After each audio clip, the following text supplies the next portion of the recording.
As a fourth degree black belt, I know a little bit about fighting, especially since I'm 5'3" and 66 years old. I have to know exactly what my strengths are and how to take advantage of those strengths, and also how to exploit my attacker's weaknesses. I'm going to use the same approach with COVID. I'm going to exploit its weaknesses, and I'm going to maximize my strengths. When it came right down to it, one of the reasons why I stopped trusting what the government was trying to tell us about COVID was I realized that COVID was a rigged fight. Sadly, we had to battle on two different fronts. We were not only battling the virus, but we were also battling the misinformation that the government was feeding to us. This was pretty evident in the fact that they were blocking a lot of information coming from areas outside of the United States. And many of the doctors were mocked, canceled, fired, or even threatened with having their licenses revoked. The two doctors that you see here, Dr. Robert Malone, who actually was the original inventor of the mRNA vaccination protocols, and also holds 9 patents on the technology for mRNA, was one of those that was banned on Twitter. Dr. Peter McCullough was also banned because he was discussing different medications that could be used effectively at the beginning of the pandemic that could slow down the actual virus itself. Again, he was another one of the doctors that was canceled. So you have to ask yourself, decisions that were made were not medically based. So what studies were being used? One of the primary ones, believe it or not, was from a high school science project that became the law of the land and propelled not by science, but by politics. This was from a 14-year-old who was credited with the basis of the article that you see listed below. The model that was used was for theoretical physics and not based on real clinical data or study. This led them to, of all things, a disease mitigation measures in the control of pandemic influenza.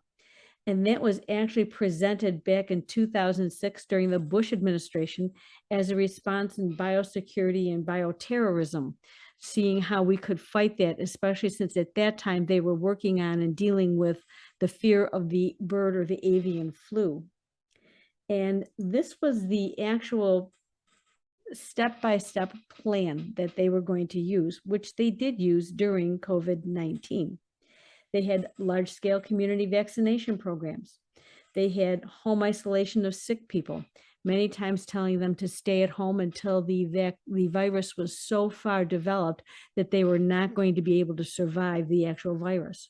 Of course, the hand washing and respiratory etiquette that was also implemented, large-scale quarantine measures that you saw, home quarantine measures also. There were travel restrictions. Look at how often the travel was shut down and places and airplanes and cruise ships were not allowed to proceed with their businesses. There was prohibition of social gatherings. So in other words, you could go to a casino, but you could not go to a church. Schools were closed, and we've seen recently the devastation of what happened with the schools being closed for well over 2 years. We were forced to maintain personal distances, and then also the use of masks and personal protective equipment. All of these things were implemented when they didn't bother sharing with us the last part of the report. And that was that experience was shown that communities faced with epidemics or other adverse events respond best and with the least anxiety when the normal social functioning of the community is least disrupted. Strong political and public health leadership to provide reassurance and to ensure that needed medical care services are provided are critical elements of this. And the conclusion was that if neither one of these seemed to be less than optimal, a manageable epidemic could move towards a catastrophe. And that's exactly what ended up happening in this case with COVID-19. The other thing is they're relying heavily on just the vaccine. And their tactics that they are using and putting all their eggs in one basket is a scare tactic. If you don't get the vaccine, you're going to die. Hot news flash for you. If you're living on this planet, you have a 100% chance of dying. We're all going to die at some point. How you decide to check out of this world is based on a number of different variables. But I can tell you right now, no matter what, that's going to happen to you. So if they're scaring you saying you could die, guess what? We all are at some point. They're using the guilt tactic. If you're not vaccinated, you're the cause of the spread of the Delta variant. Not necessarily the case. There are at least millions of us that have gone through and had COVID. We survived it. Not always a very pleasant experience, but we have a natural immunity that has built up in our B cells and our T cells that is part of now our innate immune system. So the need for a vaccination may not be as great for us. Then there's this shame tactic. The President of the United States himself has said that if you didn't get the vaccine, you're not as smart as what he thought you were. That's insulting and that's rude.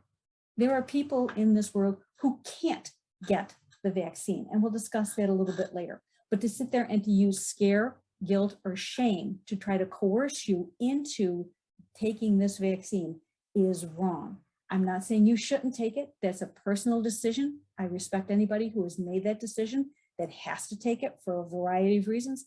I'm okay with that. But what I'm saying is it should be a choice for each and every single individual. Remember what I said, we want to sit there and we want to take advantage of the attacker's weaknesses. How can you strengthen yourself? The first thing you need to do is realize what you're eating. I've said this numerous times. You've heard me probably since I started doing this a month and a half ago, and I'll probably be saying it until I'm like 90 if I live that long, is that you need to reduce the sugar and you need to reduce the processed foods, which by the way are about 75% made of sugar. Sugar weakens the immune system. It causes inflammation. It poisons your mitochondria. And in case you don't know what your mitochondria, that's kind of like builds your energy up, okay? It causes insulin resistance, which means that it's stressing out your pancreas. Not exactly the best thing you want to do when you're having a problem with your immune system. It causes low fiber intake, so the toxins get to remain in your body. Yum, doesn't that sound fun? And also can result in leaky gut, which means that you are not totally digesting your foods, and some of the undigested food particulates are getting into the body and attacking different organs. So again, you really don't want to sit there and eat tremendous amounts of sugar. If you crave sweets, there's a couple of things you can do to help yourself, okay? If you crave sweets, you probably need some chromium, and chromium can be found in things like broccoli, chicken, grapes, things like that. If you have a deficiency of carbon, you need fresh fruit. If you're low in phosphorus, what you might want to do is to eat some chicken, beef, eggs, nuts, things like that. If you have a sulfur, okay, issue, cranberries, cauliflower, cabbage, broccoli, all the cruciferous vegetables are going to be very, very helpful. And also the last thing that you might need if you crave sweets is tryptophan. And that's not just eating turkey, okay? Not just Thanksgiving dinner, guys. This can be cheese, it can be liver, it can be sweet potatoes, and it can be spinach. So if you look at all of those things I just mentioned, you can get a pretty balanced diet out of just a lot of those things that'll help you from craving the sweets that you really want. So you're not reaching for that candy bar, that ice cream, that donut, whatever it is that you think you're craving for.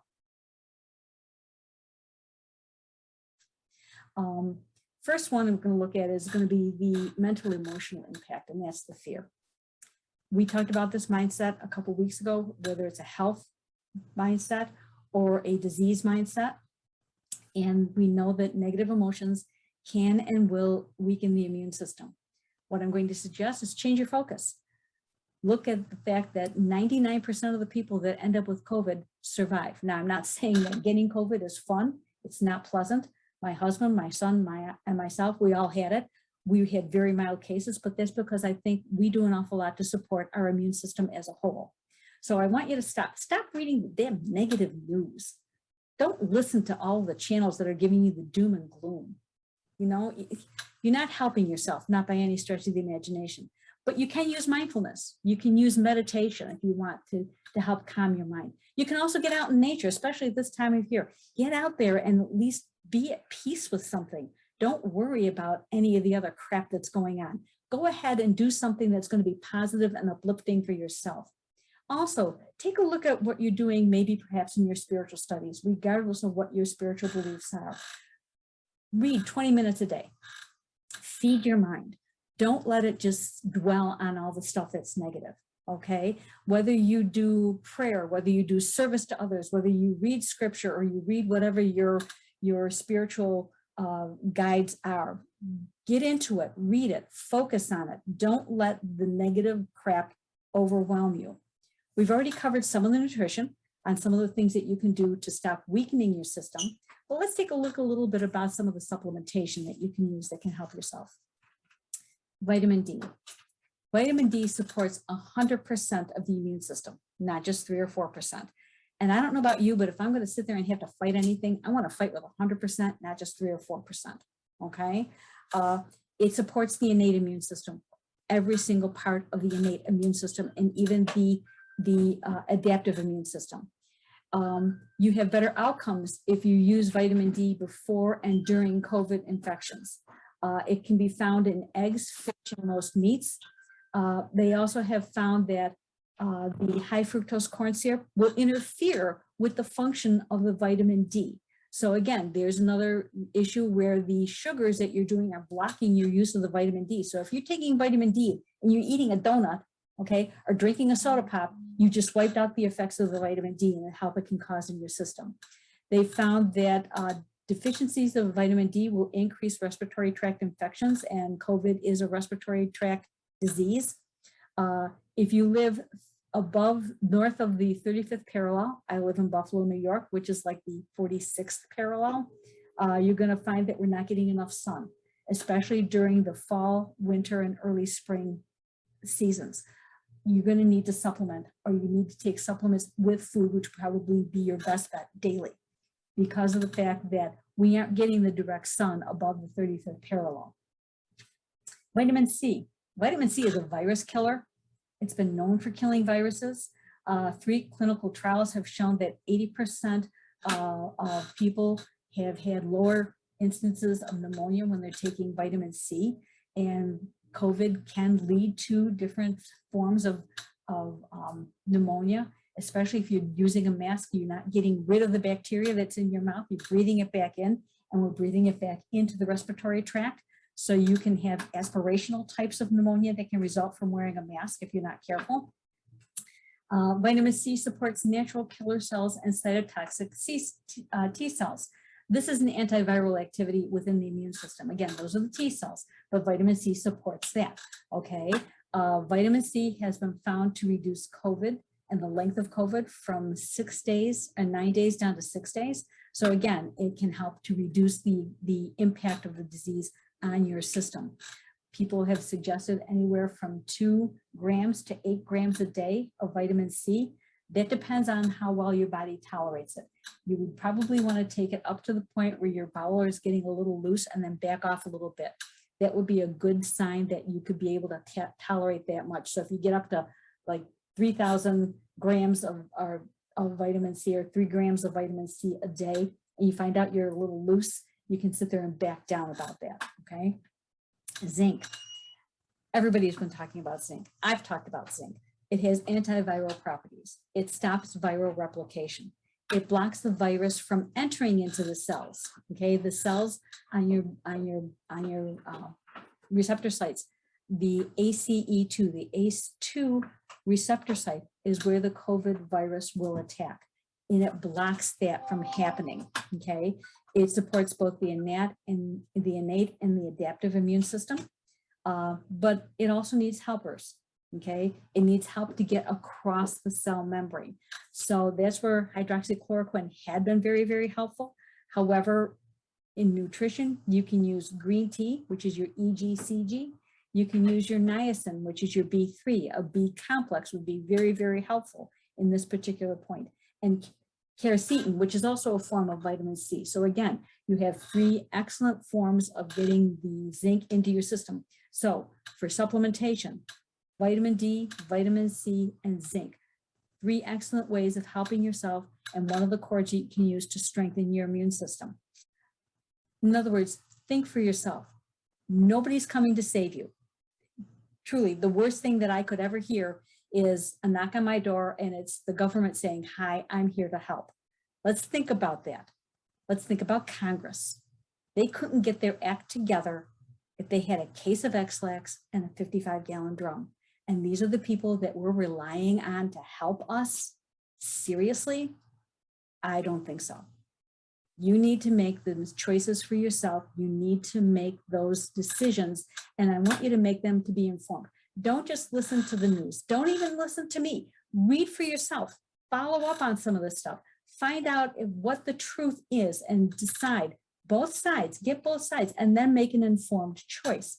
That's where you need to really be when you're dealing with this, okay? Again, look at what are the weaknesses, what are the strengths that you can maximize.